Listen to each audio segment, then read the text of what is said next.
তালেবান সরকারের নির্দেশে এই মুহূর্তে আফগানিস্তান জুড়ে চলছে সম্পূর্ণ ইন্টারনেট ব্ল্যাকআউট।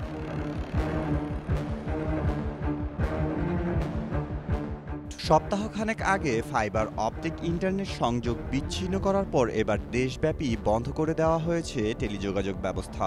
ইন্টারনেট পর্যবেক্ষণকারী সংস্থা নেটব্লকস জানিয়েছে, আফগানিস্তান এখন টোটাল ইন্টারনেট ব্ল্যাকআউটের কবলে। এর ফলে রাজধানী কাবুলে আন্তর্জাতিক সংবাদ সংস্থাগুলির কার্যালয়গুলির সাথে যোগাযোগ বিচ্ছিন্ন হয়েছে। তালেবান প্রশাসন আনুষ্ঠানিকভাবে এর কোনো কারণ না জানালেও নাম প্রকাশে অনিচ্ছুক একজন কর্মকর্তার কাছ থেকে জানা গিয়েছে, অনৈতিকতা রোধে ফাইবার অপটিক ইন্টারনেট ফিল্টারিং বন্ধ করার জন্য একটি কমিটি গঠন করা হয়েছে।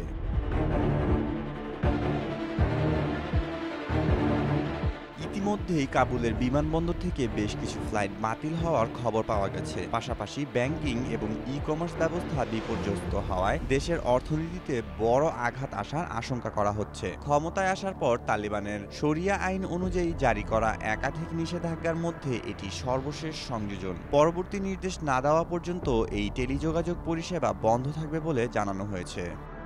মেহেদী মাসুদ, জনকণ্ঠ।